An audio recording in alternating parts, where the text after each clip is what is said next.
You are not alone with OCD, but it's very easy to think you are because you can't see all the other people that are suffering with OCD around you.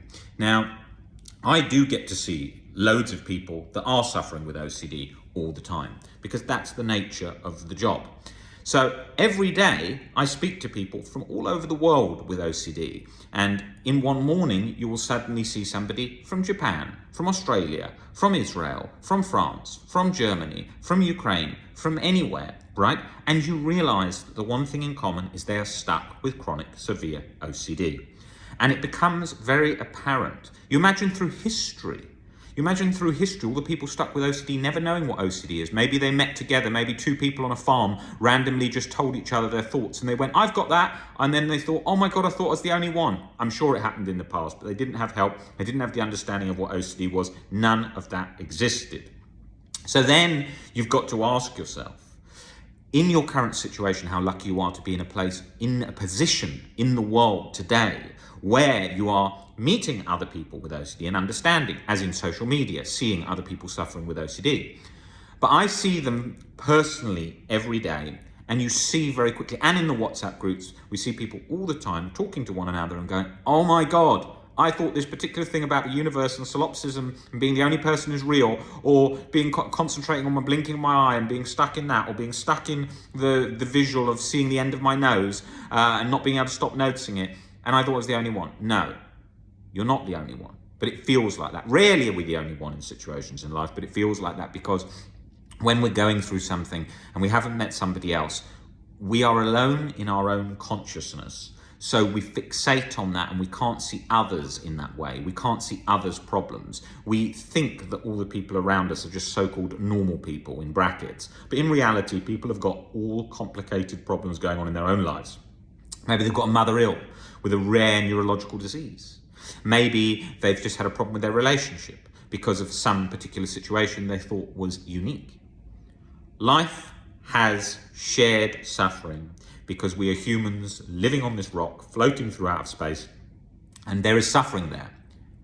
OCD recovery is something that is a shared experience when you're going through it together, because we remember the depths of the OCD hell we were once in. You have to think that even if you were the only person going through something, that still isn't scary because other humans can relate to your problems as a human depth of experience and struggle. Well, luckily here we do understand what it feels like. I spent many, many years stuck on all different varying morphing OCD thoughts, as well as specific thoughts locked on individual ones for multiple years, where chronic guilt was my baseline state. It simmered away in the background and my whole life experience was filtered through that lens. If I hadn't recovered and stayed stuck, I would have become convinced, as I nearly was, that there was a kind of treatment-resistant OCD where I could never recover.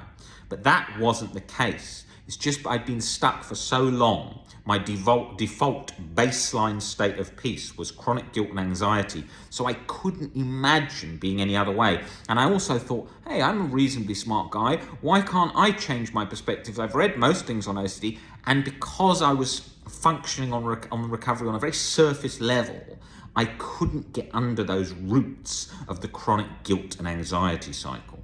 That's so important to realize along the journey, because obviously when you get further along, you realize, yes, I do need a deeper level of acceptance to sort of shut off that sort of dam that's collapsed in the mind and chronic guilt is just pouring through.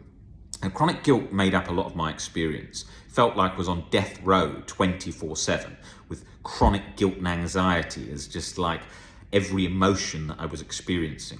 When I went to feel happy, that was there. When I felt sad, that was there. When I went on a roller coaster, that was there. When I ate a nice pizza, that was there. When I was in a relationship, that was there.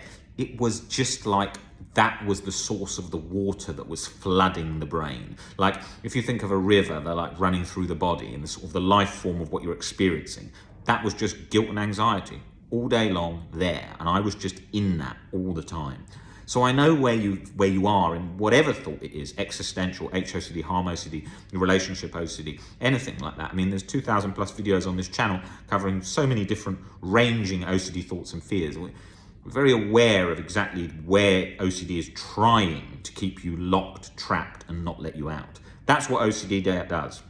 It's a sneaky disorder that wants to keep you in a locked cycle where you keep thinking the illusionary door out of this is just a millimeter away, where actually you're being trapped in a limbo situation between a false dawn and a dead end.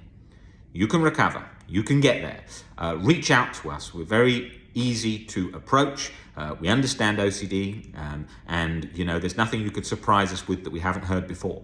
And in the description below, you can find a WhatsApp link to reach us. You can just directly message us today. Hi Rob, want some help with my OCD? And we are there. We normally can respond within about 5 to 10 minutes. Most of the day. The team here are very hands-on, and we're happy to help you along this journey where we'll walk it together with you towards recovery.